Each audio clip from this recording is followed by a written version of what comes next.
Good afternoon, sisters and brothers. Sons and daughters of Abraham, Isaac, and Jacob, both spiritual and physical, here in Mobile, Alabama. My name is Brother Griffin from the True Vine of Israel Bible class. And I'm glad for everybody tuning in tonight. And we're going to go ahead and open this up with a song, sisters and brothers. Lord, my heart is not haughty, nor mine eyes lofty. Neither do I exercise myself in great matters or in things too high for me. Surely I have behaved and quieted myself as a child that is weaned of his mother. My soul is even as a weaned child. Let Israel hope in the Lord from henceforth and forever. I've read Psalms 131. May the Lord have blessed you to the reading and the hearing and the doing of his word. In Jesus' name we pray. Amen. Now we're going to go ahead and get into this lesson, sisters and brothers, the three temples. And the Lord had me to put this lesson together, sisters and brothers, because we're narrowing down very close to the end, sisters and brothers.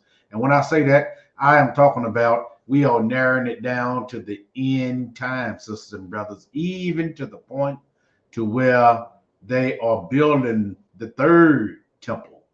But what many don't realize, sisters and brothers, this war that's going on over in Israel right now, sisters and brothers, it's not, you might think that they have been warring all these years, but sisters and brothers, something happened in Israel. And it was an event, sisters and brothers, that's going to be worldwide. And it's a sacrifice, sisters and brothers, a purification process. A purification process, sisters and brothers, of sacrificing a red heifer. A red heifer, sisters and brothers, and they are about to sacrifice a red heifer on the altar over there in Israel, sisters and brothers. And that is what brought on the attack. And now you have an all-out war over there, sisters and brothers, simply because you have Muslims that are on the Dome of the Rock, sisters and brothers. The Dome of the Rock is actually where Solomon's temple stood. Well, sisters and brothers, you had two temples that has already been built, and they were destroyed. Then we're going to read about them, sisters and brothers. So we're going to pick this up in 1 Kings chapter 6. 1 Kings chapter 6, because to understand what's going on over there right now, sisters and brothers, you have to have some type of history as to what is going on. So therefore, in 1 Kings chapter 6, sisters and brothers, we're going to read about the first temple that was built. 1 Kings chapter 6. Because the first temple was built, sisters and brothers, by Solomon. We're going to read that. 1 Kings chapter 6.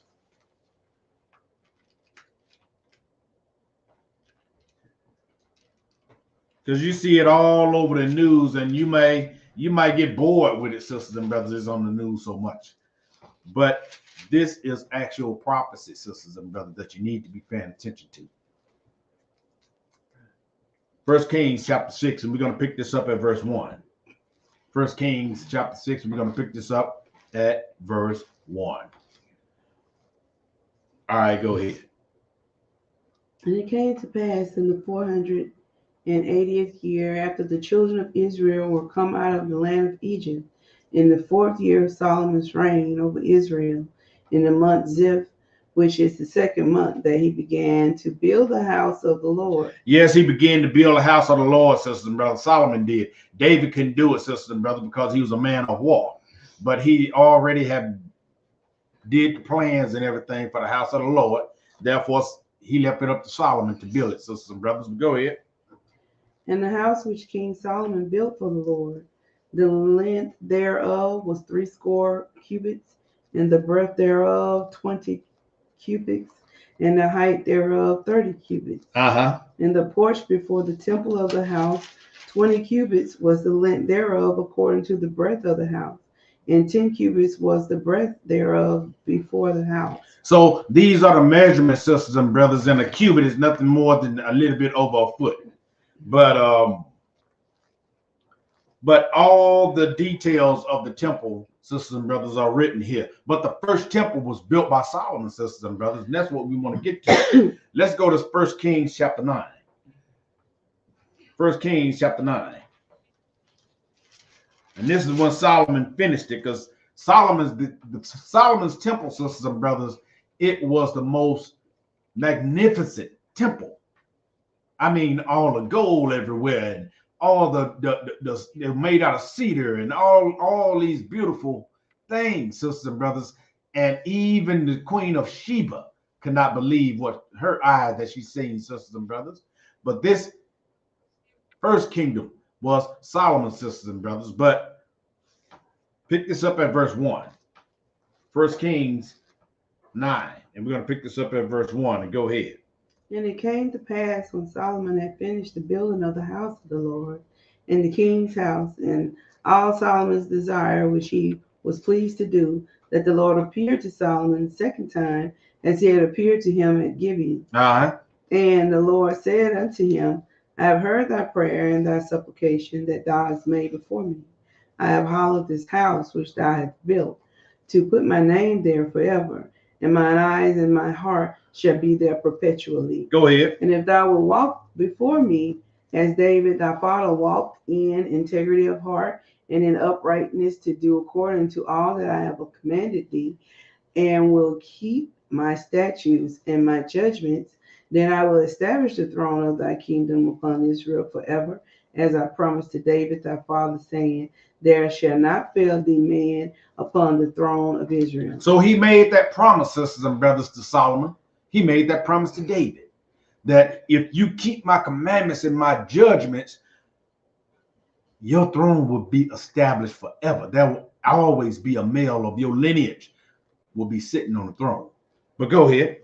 But if ye shall at all turn from following me, ye or your children, and will not keep my commandments and my statutes, which I have set before you, but go and serve other gods and worship them, then I will cut off Israel out of the land which I have given them, in this house which I have hallowed for my name, will I cast out of my sight, and Israel shall be a proverb and a byword among all people. And that's where we at right now, sisters and brothers. Why? Because we went chasing after other gods, sisters and brothers, and the Lord did actually live up to his bargain, sisters and brothers. He said, look, if you keep it, this is what I'm going to do. If you don't keep it, I am going to scatter you everywhere. You're going to be a byword and proverb everywhere you find yourself.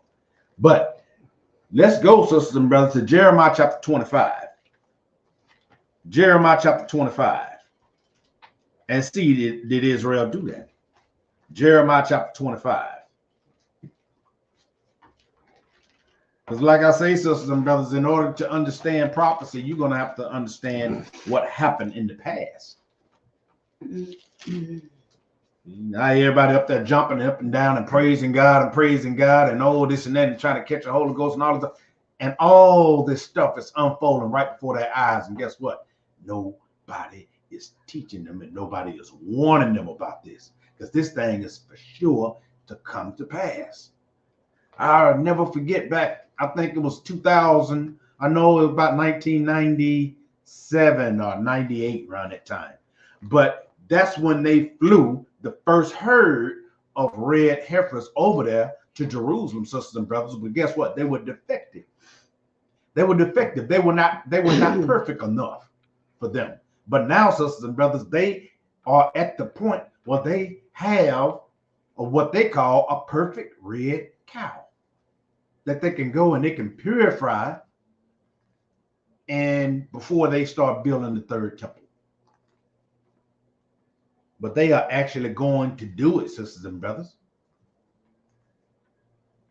Jeremiah chapter 25, and pick this up at verse 1. Jeremiah 25, I'm going to pick this up at verse 1 and go ahead.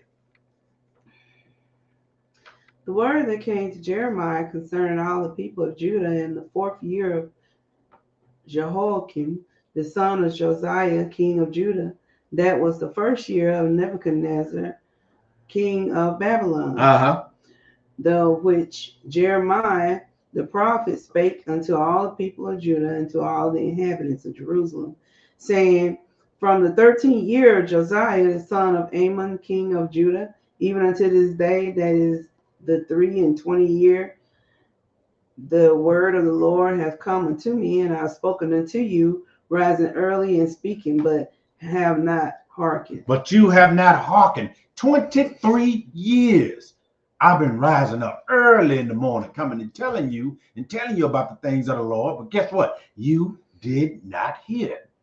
Go ahead.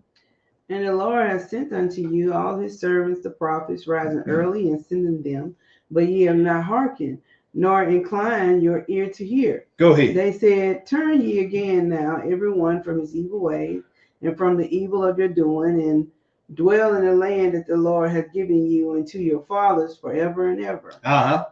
And go not after the other gods to serve them and to worship them, and provoke me not to anger with the works of your hands, and I will do you no hurt. I will do you no hurt. He must told Solomon, keep my commandments. But if you go and start serving other gods, guess what?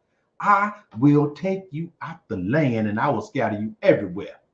And you will be a proverb and a byword. But Jeremiah said, kept on telling Israel, telling Israelites, the Lord would do it, but guess what? They will not hear. So this is what the Lord did. Go ahead. Yet ye have not hearkened unto me, said the Lord, that ye might provoke me to anger with the works of your hands to your own hurt. Therefore, thus said the Lord of hosts, because ye have not heard my words, behold, I will send and take all the families of the north, said the Lord, and Nebuchadnezzar, the king of Babylon, my servant, and will bring them against this land and against the inhabitants thereof, and against all these nations round about, and will utterly destroy them, and make them an astonishment and a hissing and perpetual desolation. So now he said, look, if you do not listen to me, Israel, you keep on doing what you're doing, then I'm going to take Nebuchadnezzar, my servant, and I'm going to bring him against this land, and he's going to destroy everything around it. He's going to destroy it down to the ground. The same temple that Solomon built, sisters and brothers. Go ahead. Moreover, I will take from them the voice of mirth and the voice of gladness and the voice of the bridegroom and the voice of the bride and the sound of the millstones and the light of the candle. And this whole land shall be a desolation and an astonishment, and these nations shall serve the king of Babylon 70 years. So they're going to go into captivity, sisters and brothers. And the Lord did just that. History teaches us, sisters and brothers, if you can look it up on your own, in 597 BC, King Nebuchadnezzar of Babylon laid siege on the kingdom of Judah and installed Zedekiah, Zedekiah as the king when he was only 21 years old. Now you can read this in the scriptures as well, sisters and brothers. He says Zedekiah and some of these people were captured in the plains of Jericho, attempting to escape. But when they were taken to Riblah, where they remained a prisoner in Babylon until his death. Talking about Zedekiah. But sisters and brothers, the thing was, the Lord allowed Babylon, sisters and brothers, we would have been serving Babylon, but yet we would have had a king that looked like us. We would have had a country. We would have had a language. We would have had all that stuff if only we would have served Babylon, sisters and brothers. But Zedekiah, he went to try to go and circumvent Nebuchadnezzar, sisters and brothers, and go and make a league, or go and make a covenant with Egypt, and trying to get out from up under the covenant of Nebuchadnezzar. Nebuchadnezzar found out, sisters and brothers. Nebuchadnezzar came down and destroyed Jerusalem down to the ground. And it was destroyed, sisters and brothers, and it laid waste for all them years, all the way up into King Cyrus. King Cyrus of the Persian Empire, sisters and brothers, allowed Ezra and a couple more Israelites to go back down to Jerusalem, sisters and brothers, and build the second temple. So therefore, they built a second temple, sisters and brothers, and that's the temple that the Lord and his disciples was looking at. Let's go to Matthew chapter 24. Matthew chapter 24. Matthew chapter 24.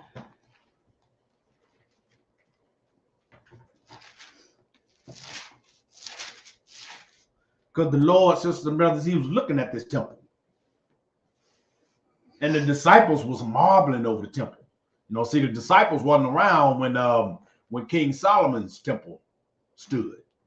So they only knew the rebuilt temple. And it did not look nothing like the first temple that Solomon built. We're going to pick this up at verse 1. Matthew 24:1, and go ahead. And Jesus went out and departed from the temple, and his disciples came to him for to show him the buildings of the temple. And Jesus said unto them, See ye not all these things? Verily I say unto you, there shall not be left here one stone upon another that shall not be thrown down. And sisters and brothers, and he wasn't and he wasn't just talking, sisters and brothers. Why? He said because in 70 AD, Jerusalem, guess what? Jerusalem was destroyed again.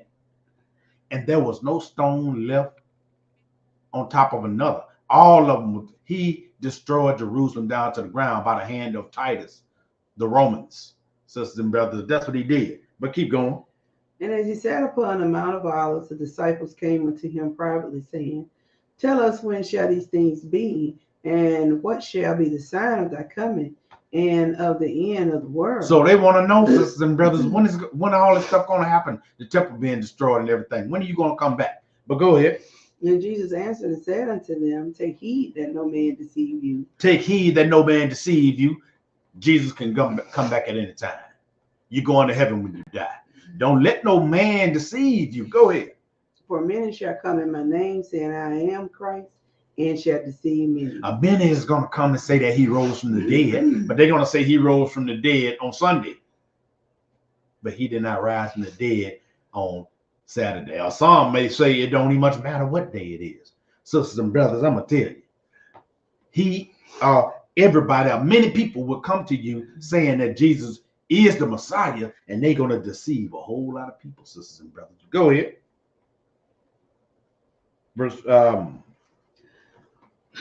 Skip down to verse 11 and go ahead. Okay. And many false prophets shall rise and shall deceive many. And many false prophets shall rise and deceive many. And you have them. Go ahead. Skip down to verse 14 and go ahead. And this gospel of the kingdom shall be preached in all the world for a witness unto all nations, and then shall the end come. This gospel, sisters and brothers, this same gospel that I'm teaching, the same gospel as many other teachers are teaching, have to be taught around the whole world. And guess what? Then the end shall come. But go ahead. When ye therefore shall see the abomination of desolation spoken of by Daniel the prophet, stand in the holy place, Whoso readeth, let him understand. So when you see this guy standing in the holy place, sisters and brothers, where is the holy place? Jerusalem is the holy place. That is the holy place. But sisters and brothers, if you don't know that, then you are lost. You wouldn't know nothing about the red heifer or anything like that. You are totally lost. But this thing is going to come on you like a thief in the night. It's just like everybody talking about right now. Oh, you know, the warring guys and the war, they have no clue as to why they are fighting over their sisters and brothers. But let's look at this temple. Let's go to Revelation chapter 11. So we're going to come back to the abomination of desolation. But let's go to Revelation chapter 11. Revelation chapter 11. Revelation chapter 11. And this is one of the events that's going to kick off the Great Tribulation, sisters and brothers. When they start sacrificing them animals, and they're gonna start by the purification ceremony when they sacrifice the red heifer. Then after that, they're gonna have a daily sacrifice. Then this guy, he's gonna come and he's gonna stop the daily sacrifice, sisters and brothers, and he is gonna stand over there in the holy place. But pick this up at verse 1, Revelation chapter 11, and we're gonna pick this up at verse 1. Go ahead. And there was given me a reed like unto a rod, and the angels stood, saying, Rise and measure the temple of God, and the altar, and them that worship therein. But the court which is without the temple leave out, and measure it not, for it is given unto the Gentiles, and the holy city shall they tread underfoot 42 months. 3.5 years, sisters and brothers, 3.5 year tribulation. So therefore, he say, look, that Temple Mount over there, where the temple actually stood, he said, don't worry about that. He said, outside the temple, he said, measure the courtyard, because in the courtyard, the Gentiles is going to trodden down on the foot 42 months, a 3.5 year tribulation, sisters and brothers. Why? Because the Lord fixed it to the point to where they cannot build on the Dome of the Rock. Why? Because the Lord's house is going to be built on the Dome of the Rock, sisters and brothers, by who? Zerubbabel and the 7 spirits of God. It's not even going to get, there's not going to be fleshly builders, sisters and brothers, to build the house of the Lord. So this third temple that they're building over there, sisters and brothers, that is on them. And we're going to read about that. However, he say it's going to be on the courtyard. So this third temple is going to be built out on the courtyard, sisters and brothers, because it will not be built on the Dome of the Rock, sisters and brothers, because the Lord has got that spot consecrated. Ever since Solomon, he got it consecrated, sisters and brothers. So therefore, guess what? Those people over there that call themselves Jews, they're not going to be able to build on that Dome of the Rock. They're going to have to build that temple in the courtyard. Why? Because it's prophesied that they was going to build out in the courtyard. That's why they are fighting over their sisters and brothers. Why? Because all the Palestinians know once the red heifers get over there and they want to start sacrificing, now they're going to try to sacrifice on the Dome of the Rock, sisters and brothers. And that is not going to happen. The Lord's hand is in this thing. Those people cannot build on the Dome of the Rock. The Lord said it like that. Just like he said it right here in Revelation chapter 11. He said, measure the courtyard.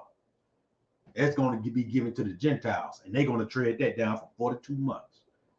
But even though, sisters and brothers, 42 months, let's see what's going to be happening in those 42 months. Keep reading. Verse 3. And I will give power unto my 2 witnesses, and they shall prophesy 1,260 days, clothed in sackcloth. So the same time, sisters and brothers, the 3.5 year tribulation, the Lord is going to have his 2 witnesses over there in Jerusalem, going around witnessing and preaching and teaching. Go ahead.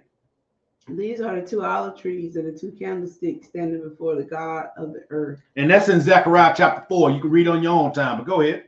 And if any man will hurt them, fire proceeded out of their mouth and devoured their enemies. And if any man will hurt them, he must in this manner be killed. Ain't that something? So the Lord gonna have it to where fire gonna come out of these guys and burn their enemies. Go ahead. These have power to shut heaven, and it rained not in the days of their prophecy, and have power over waters to turn them into blood, and to smite the earth with all plagues as often as they will. It sounds as though there's Moses and Aaron, right? But sisters and brothers, now that is the two witnesses. They're going to be acting just like Moses and Aaron was acting in Egypt. They're going to be acting the same way, sisters and brothers. Go ahead. And when they shall have finished their testimony, the beast that ascendeth out of the bottomless pit shall make war against them, and shall overcome them and kill them. Just like he's going to do a whole lot of saints, sisters and brothers, that did not make it to the wilderness. Go ahead. And their dead bodies shall be in the streets of the great city, which spiritually is called Sodom in Egypt, where also our Lord was crucified. So we know that's Jerusalem, sisters and brothers, but go ahead. And they of the people and kindreds of tongues and nations shall see their dead bodies 3 days and a half, and shall not suffer their dead bodies to be put in graves. Go ahead. And they that dwell upon the earth shall rejoice over them and make merry, and shall send gifts one to another, because these two prophets tormented them that dwelt on the earth. Go ahead. And after 3 days and a half, the spirit of the life from God entered into them, and they stood upon the feet, and great fear fell upon them which saw them. And they heard a great voice from heaven saying unto them, Come up hither. And they ascended into the heaven in a cloud, and their enemies beheld them. This is the first resurrection, sisters and brothers. These guys, they're going to be in Jerusalem for 3.5 years doing prophecies. And then they're going to get killed by the beast, sisters and brothers, or this leader of the European Union. They're going to get killed by him. Then, sisters and brothers, 3 days after that, guess what? They're going to have you're going to hear a loud voice. Come up here. Then the earthquake. That is the first resurrection, sisters and brothers. And these two brothers right here, they're going to rise and go and meet the Lord in the air just like everybody else. And now all of a sudden, great fear falling on the people now. They scared. You know, everybody they love to party, and they think when they got one on you.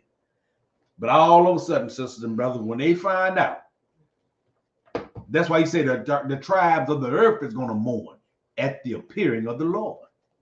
But, sisters and brothers, this is the third temple. This is the third temple. I want to read an article that prompted me to do this class. This article. It's called, and I sent it to a couple of people. It was dated on March the 31st, 2024.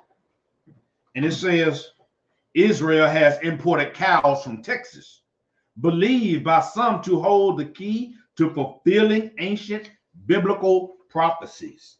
Then they go further to say, Islamic nations views cow slaughtering and potential temple construction as part of Israeli occupation, asserting control over Jerusalem and disregarding Palestinian sovereignty. He said, according to the Jewish tradition, a perfectly red heifer cow is required for purification before the third temple can be built. The temple's construction is desired by radical Jewish groups awaiting the Messiah. See, they don't believe, a lot of them don't believe in the Messiah, sisters and brothers. So therefore, they're building this temple thinking that the man that is going inside the temple, sisters and brothers, is going to be the Messiah. He said, look, Palestinian factions noticed the red heifer's arrival.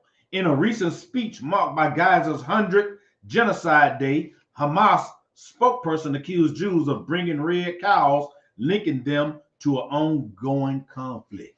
That is the whole thing that's going on, sisters and brothers. They got them red cows over there, and they know that them Jews finna start sacrificing and start purifying it. And guess what? They say, nah, not on this rock. But they say radical Jews believe that they have to build the third temple for the Messiah to come and help them rule the world. Sisters and brothers, these people thinking that they are going to rule this earth with the Lord. And the Lord already say that he is going to descend, and the ones that have died in Christ, they're going to rise first. Then those that are alive, they are going to be instantly changed and meet the Lord in the air. So shall they ever be with the Lord. They're coming back down according to Zechariah 14. They're coming right down on Jerusalem, and they are going to do some dirt. They're going to do some righteous killing, sisters and brothers. And not only that, sisters and brothers, we got other lessons to show you that Zerubbabel and the seven spirits of God is going to build this temple the Lord is going to dwell in. So this temple is not even going to be made with hands, not with fleshly hands. So therefore, sisters and brothers, they saying that they're going to rule the world. They're going to have a rude awakening, sisters and brothers. Let's read the let's go to Numbers chapter 19. Because they say this is the purification ceremony. And this is where they get this from. Numbers chapter 19. You cannot tell me that this Bible is not the way of the world. Because this Bible tells you everything that's going on then, and it tells you what's going on now. Numbers chapter 19, and we're going to pick this up at verse 1 and go ahead. And the Lord spake unto Moses and unto Aaron, saying, This is the ordinance of the law which the Lord hath commanded, saying, Speak unto the children of Israel, that they bring thee a red heifer without spot, wherein is no blemish, and upon which never came yoke. And the last red cow that was in Israel, sisters and brothers, 70 AD. They have not had a cow that was sacrificed since 70 AD, sisters and brothers. Why? Because that was our ancestors in the land before the Lord kicked us out.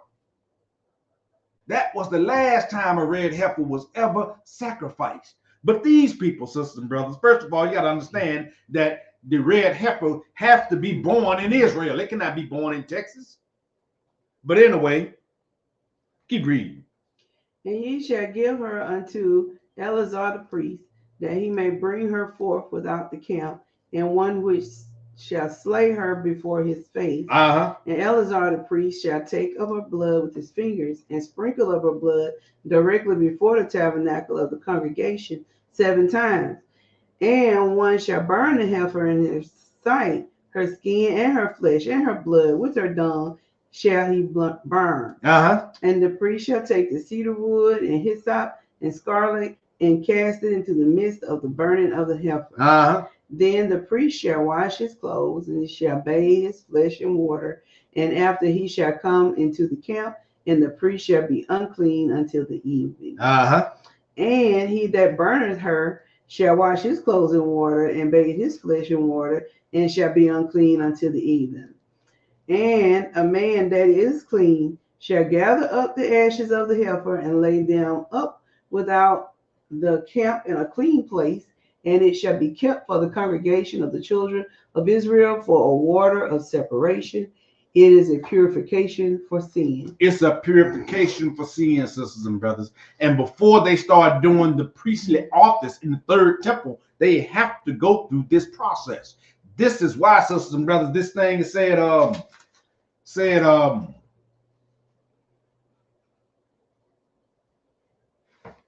here it is. They say reportedly a massive altar is being prepared in Jerusalem for a ritual that dates back to the time of Moses. Steeped in religious significance, the events are capturing worldwide attention. Yes, it's capturing worldwide attention, but then again, they're going to fly by you like a jet if you don't know what you're doing. You don't know what you're looking at.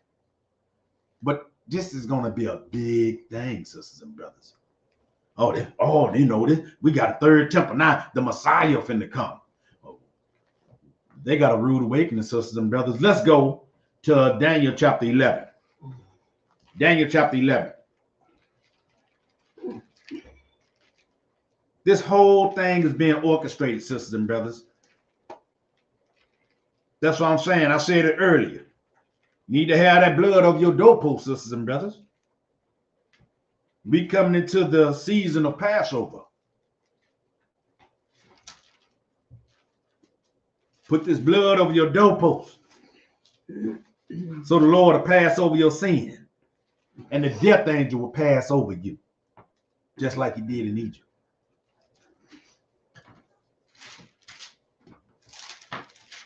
Daniel chapter 11. And we're going to pick this up at verse 31. 31. Because this guy that's going to go over there, the Pope, he's going to go over there with a huge army, sisters and brothers. Go ahead. And arms shall stand on his part, and they shall pollute the sanctuary of strength, and shall take away the daily sacrifice, and they shall place the abomination that makes desolate. So they're going to place the abomination and make it desolate. They're going to go over there and they are going to make war. And they're going to install this man over there. The abomination and make it desolate. This sacrifice, once they sacrifice this red heifer, sisters and brothers, that's going to start the period, what they call the daily sacrifice. They're going to be making daily sacrifices like the Levitical priesthood back in the Old Testament. But this guy, he's going to go over there. He's going to stop it.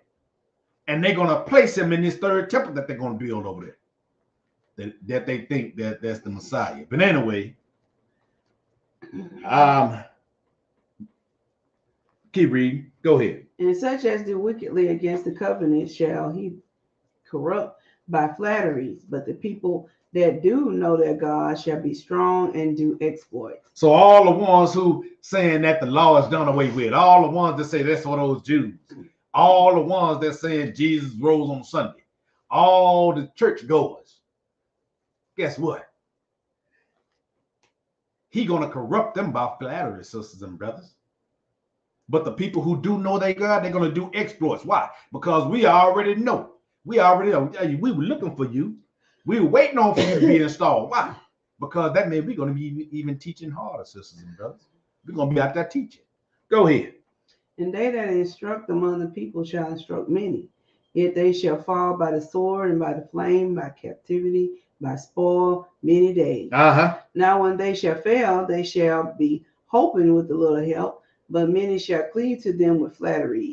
And some of them of understanding shall fall, to try them and to purge and to make them white, even to the time of the end, because it is yet for a time appointed. Sisters and brothers, this is the great tribulation. This man is going to be making all-out war against the saints of God. Not talking about the real saints of God, sisters and brothers, not these people that be jumping the drum rolls or whatever. No, these are the servants that's out there teaching and doing his word. But go ahead. And the king shall do according to his will, and he shall exalt himself and magnify himself above every god, and shall speak marvelous things against the God of gods, and shall prosper till the indignation be accomplished, for that is determined shall be done. Neither shall he regard the God of his fathers, nor desire women, nor regard any God, for he shall magnify himself above all. This man is going to magnify himself above all gods. All gods. Because he's going to get in this temple, sisters and brothers. Why? Because this man is working through the power of Satan. Satan wants to be worshipped. He wants to be worshipped. He loves to be worshipped. He wants to be God. So everything Satan do, sisters and brothers, guess what? It is trying to mimic the Most High. Let's go and read this. Let's go to Revelation 13. Revelation chapter 13.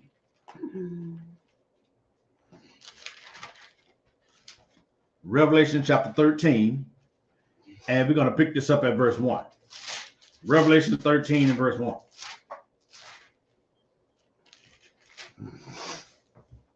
right, go ahead. And I stood upon the sand of the sea and saw a beast rise up out of the sea, having 7 heads and 10 horns upon his horns, 10 crowns, and upon his head this name of blasphemy. This is the revived Roman Empire, which is the European Union. But go ahead. And the beast which I saw was like unto a leopard, and his feet were as feet of a bear, and his mouth as the mouth of a lion. And the dragon gave him his power and his seat and great authority. So Satan gave this man his power, sisters and brothers. But the Lord is allowing this. But this man is working through the power of Satan, sisters and brothers. Go ahead. And I saw one of his heads as it were wounded to death, and his deadly wound was healed. And all the world wondered after the beast. And they worshipped the dragon, which gave power unto the beast, and they worshipped the beast, saying, Who is like unto the beast? And who is able to make war with him? They just finished worshiping him, sisters and brothers, these past couple of days, talking about Easter. But they was worshiping him, sisters and brothers. Go ahead. And there was given unto him a mouth speaking great things and blasphemies, and power was given unto him to continue 40 and 2 months. 3.5 years, sisters and brothers. 3.5 years. Go ahead. And he opened his mouth in blasphemy against God, to blaspheme his name and his tabernacle and them that dwell in heaven. And it was given unto him to make war with the saints and to overcome them. And power was given him over all kindreds and tongues and nations. So that means the saints ain't going to be raptured off, sisters and brothers. No, the saints ain't going to be raptured off. There is no such thing as a rapture. Why? Because he said he's going to make war with the saints, and he's going to prevail. But go ahead. And all that dwell upon the earth shall worship him, whose names are not written in the book of life of the Lamb slain from the foundation of the world. And those who worship him, sisters and brothers, their names are not written. What? Their names is not written in the book of life of the Lamb from the foundation of the world, sisters and brothers. So that's a lot of people. That is a lot of people. And they just finished the what's supposed to be their holiest day of their Christian calendar. But they just finished doing that, sisters and brothers, worshiping that starting the goddess of fertility. But this was working through Satan, sisters and brothers. And why? He have to go into the holy place, which is Jerusalem. Why he just couldn't do it from Rome?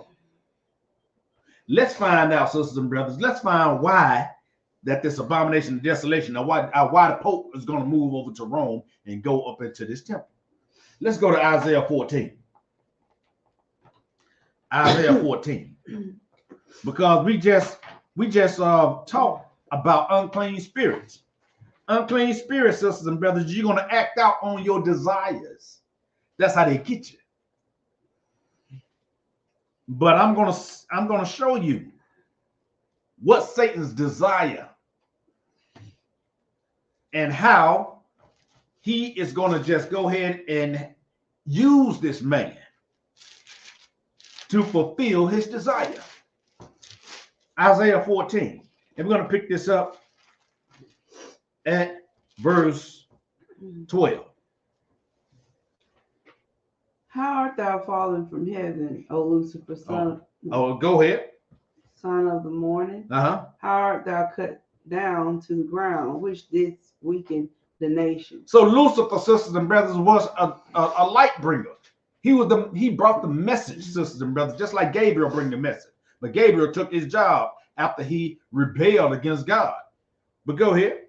But thou said in thy heart, I will ascend into heaven. I will exalt my throne above the stars of God. I will sit also upon the mount of congregation in the sides of the north. He want to sit in the sides of the north. Go ahead. I will ascend above the heights of the clouds. I will be like the Most High.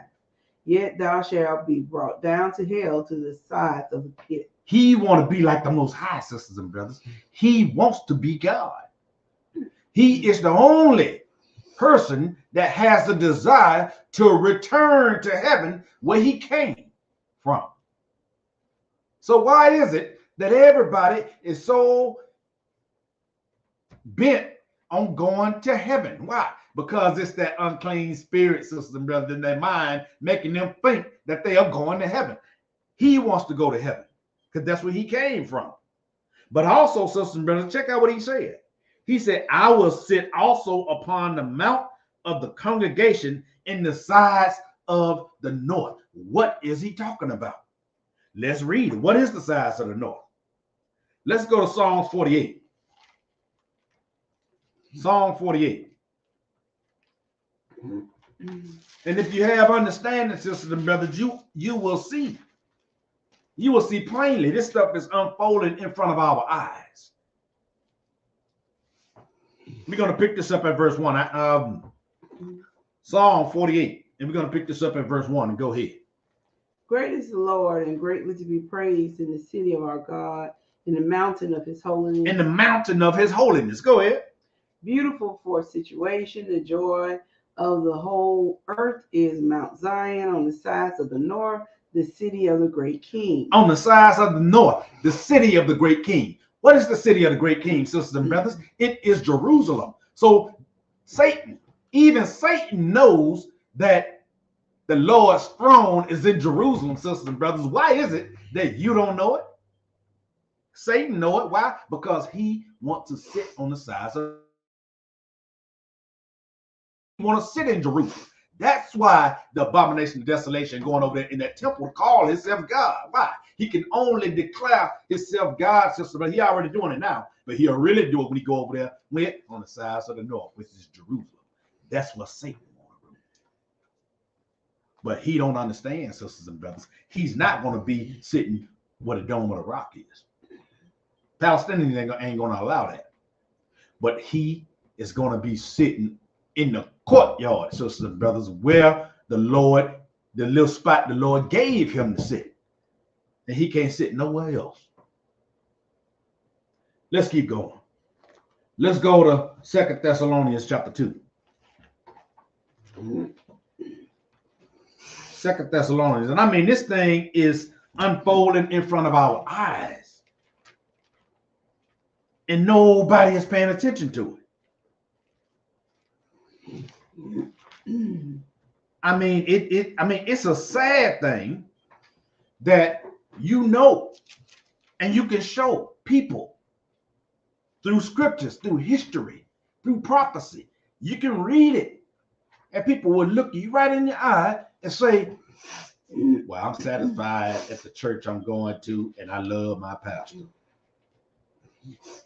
But you don't know what you don't want to know what to do to escape. I'm already escaped. Okay, sometimes, sisters and brothers, you just got to walk off and just leave people alone. But 2 Thessalonians chapter 2, and we're going to pick this up at verse 1 and go ahead. Now we beseech you, brethren, by the coming of our Lord Jesus Christ and by our gathering together unto him, that ye be not soon shaken in mind or troubled neither by spirit, nor by word, nor by letter, as from us, as that the day of Christ is at hand. So you can't go and tell nobody, oh, the Lord can come back at any time. Or the weather is all bad and the weather, you can't tell when it's hot or cold, or it's the last days. Sisters and brothers, that is a fable. But go ahead. Let no man deceive you by any means, for that day shall not come, except there come a falling away first, and that man of sin be revealed, the son of perdition. So it seemed like Paul knew when the Lord was going to come, didn't he? He knew, sisters and brothers. He know when. Why? Because the man of sin has got to come into power and rule for 42 months, 3.5 years. He have to come, and the Lord going to take him out. But go ahead. Who opposeth and exalteth himself above all that is called God, or that is worshipped, so that he as God sitteth in the temple of God, showing himself that he is God. Go ahead. Remember ye not that when I was yet with you, I told you these things? Mm-hmm. And now ye know that, and now ye know what withholdeth that he might be revealed in his time. Yes, go ahead. For the mystery of iniquity doth already work. Only he who now letteth will let until he be taken out of the way. Paul already knew that this thing was already finna roll down, even in his time. Why? Because the Roman Empire was ruling when Paul was writing his letters. Go ahead. And then shall that wicked be revealed, whom the Lord shall consume with the spirit of his mouth, and shall destroy with the brightness of his coming. Even him whose coming is after the working of Satan, with all power and signs and lying wonders. We are coming up on that time, sisters and brothers. We are coming up on that time. They're finna start sacrificing now. But go ahead. And with all deceivableness of the unrighteousness in them that perish, because they receive not the love of truth, that they might be saved. They did not receive the love of the truth. This is love, sisters and brothers. It is love if I tell you somebody's gonna rob you if you go up there, if you go up to the store tonight And I know that's knowledge I know that you don't know. So I love you enough to say, hey man, don't go up there tonight. Somebody up there gonna club you. But then again, if you keep on going, you say, man, forget that. I'll be back. No, you won't. Because I'm telling you, you're gonna get robbed or either killed. This is love, sisters and brothers. Love is warning you that something is finna go down. And you need to take the necessary measures to protect yourself. That you might be saved, sisters and brothers. Nobody want to burn forever. I don't want to burn forever. But this is just a warning, sisters and brothers. And this is what prophecy is all about. Prophecy is to warn you. But keep on reading. For this cause, God shall send them strong delusion that they should believe a lie. So the Lord is going to throw you a strong delusion. If you want to believe that, guess what? Go ahead and believe it. I ain't going to bother you no more. Go and believe it. But I tell you what, in the end, we're going to see who got the last laugh. So sisters and brothers, those are the three temples. The first temple that was destroyed by Nebuchadnezzar. Second temple was destroyed by Titus of Rome. And this third temple they finna build over there, sisters and brothers, they're gonna stick this man over there, or this man is gonna be placed over there, called the abomination of desolation, or Paul called him the man of sin. And he is gonna rule on the outer court for 42 months, sisters and brothers, before the Lord come and take him out. And I thank you for your time, sisters and brothers, and I hope you have a good day.